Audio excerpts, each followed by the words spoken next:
Available everywhere. Hello everyone and welcome back into the GSMC Fantasy Sports Podcast. And for our fourth thing of the day, it's a little bit of an unusual one. As you all know, Conference Championship Weekend takes place tomorrow in the world of college football. A lot of exciting games with a lot of huge stakes. But the one I'm going to be discussing today perhaps has some of the more unusual ones in terms of the CFP picture than most.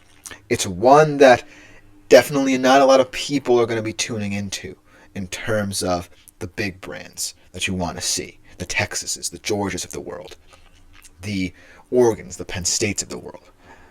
But this game means a lot, and it's an underrated one in terms of the betting picture. So you might want to keep your ears peeled when I talk about betting statistics in this one. Further ado, let's talk about the Mountain West Conference Championship game. UNLV, Boise State.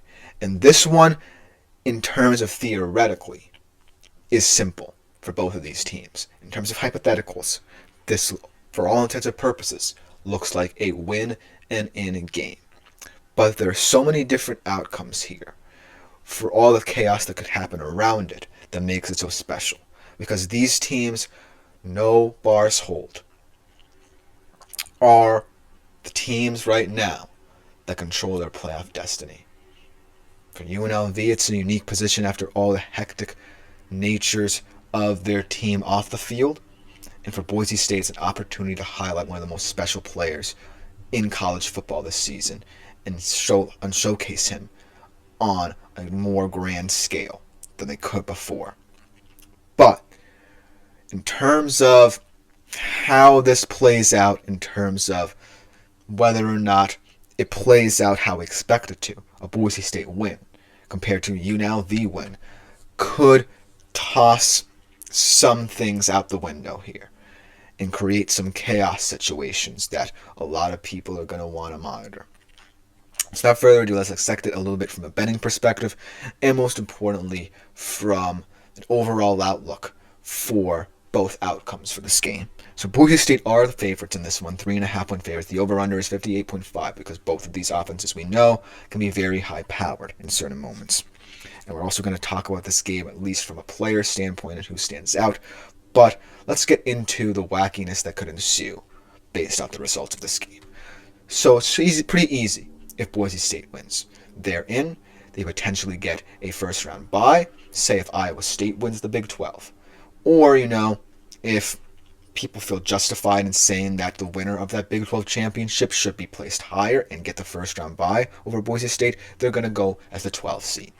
For UNLV, it's pretty much the same, except I don't necessarily think they'll be the first-round bye team, even if, Iowa State wins the Big 12, just because even though this win will look good on their resume, they don't have many other wins that will look pretty good on the resume.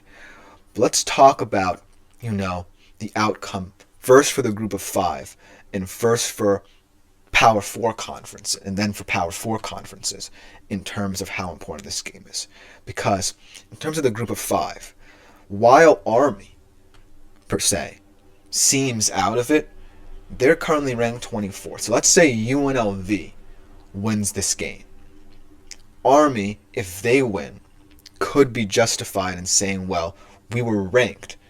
And while UNLV was ranked consistently this season as well, we have proved that we, as a one-loss team to a ranked opponent, potentially one of the best teams in the nation right now in terms of overall play over these last couple of weeks, that's our only loss, we can say that we're better than this team. And now they don't have Boise State to worry about, their case can become more convincing. But it's all going to stem on how they play against Tulane, right? Because Tulane is also a dangerous team that you can't take for granted. Yes, they're out of the playoff picture, but they can put up points on you in a hurry.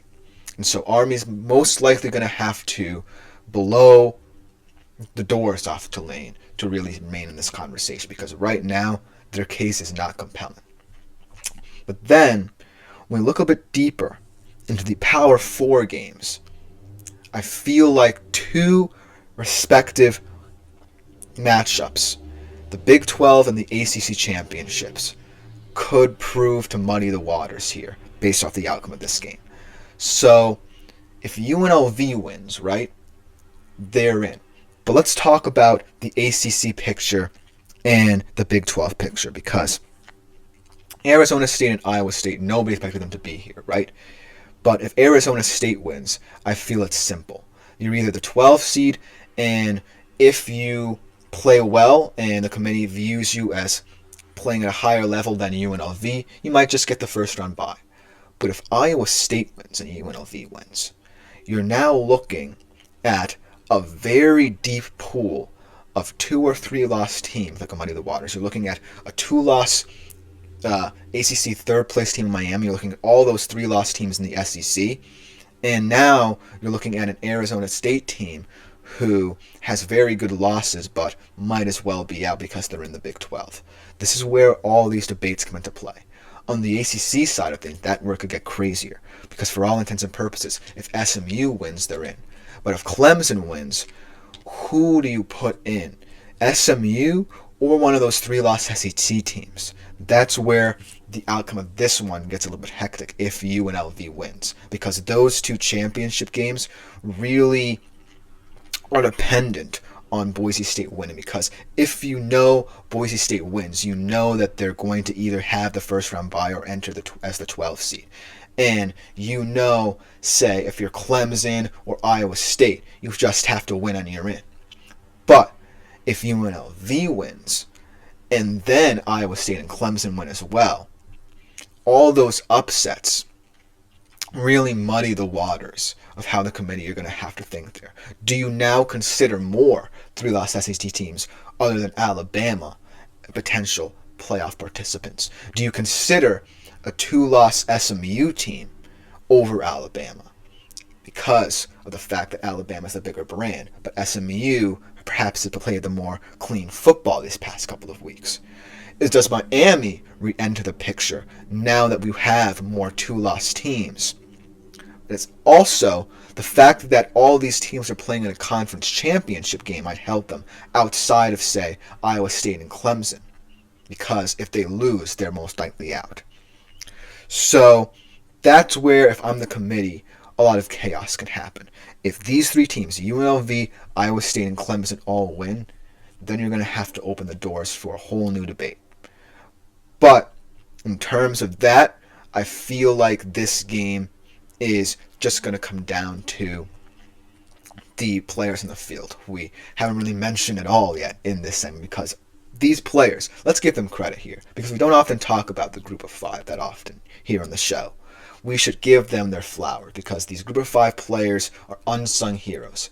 They might have decided to forego going to a Power 4 conference, or have struggled at lower levels of the college ranks, and these were the teams that were the only ones that would give them this opportunity, and they've shown they can be premier players at the college football level. And no matter all their trials and tribulations, this is their shot to prove it. And so both of these teams are representative of that mindset, of wanting to play for these smaller level schools and bring them into the national spotlight, and I applaud them for it. But in this matchup, it's going to come down to 2 players, and they're not the players you think. On the Boise State side of the football, we know who's going to be the focal point. It's Ashton Jeanty, the Heisman Trophy candidate, and he might just win this award if he has a big day. But if he doesn't, let's look at Maddox Matson, the redshirt sophomore, a guy who many people were not expecting to start because of the fact that Malachi Nelson, the 5-star transfer from USC, came in, and many thought that he was going to be the starter. But Maddox Matson supplants him, and throughout the season has really proven he can operate this offense at an effective level. But is that because of the fact he has Ashton Jeanty in the backfield, or because he's an actual competent quarterback? Because remember, in this matchup against UNLV in the regular season, Ashton Jeanty was very limited, and there were moments where Maddox Madsen looked mortal. In this matchup, UNLV is going to want to generate as much pressure as possible on him while also loading the box to stop Jeanty, and they were the most effective team this season in doing that to a T.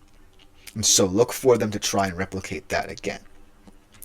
So on the Boise State side of the football, if Jeanty struggles early, look for the pressure to fall on Maddox Madsen's shoulders. He's going to have to deliver.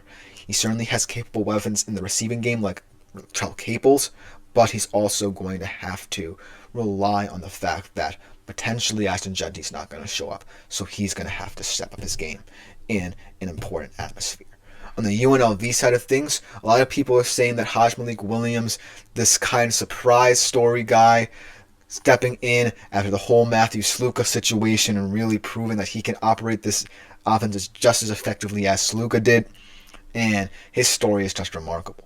But it's going to come down to his receivers, right? Ricky White III might just be the second best player in the football field on Saturday. This is a guy that's a difference maker in the receiving game, one of the top receivers in the nation outside of the Power 4. And I feel like, Malik Williams, in terms of his dual threat ability, is a lot more exciting and thrilling than what Matthew Sluka brought. Because I actually saw Matthew Sluka at the FCS level when I was at Fordham. He was at Holy Cross. So this is someone in Malik Williams who could do a lot more for you with his arms and his legs. But Ricky White III is going to have to get separation against this Boise State team because that front is going to want to generate as much pressure as possible on Williams. They have great guys in their front who are going to be active in that backfield if they can't get going. So look for Ricky White to have to get open early and often in this one to keep pace with what the Boise State offense could potentially do. Let me know what you think about this game and the situations that can ensue in the CFP should different outcomes play out. And so that's why I wanted to highlight this game. Let me know what you think about it in the comments. But to conclude today's show in the week here on the GSMC Fantasy Sports Podcast, it's my start sit-em for Sunday Night Football, Chargers Chiefs, to close out the show.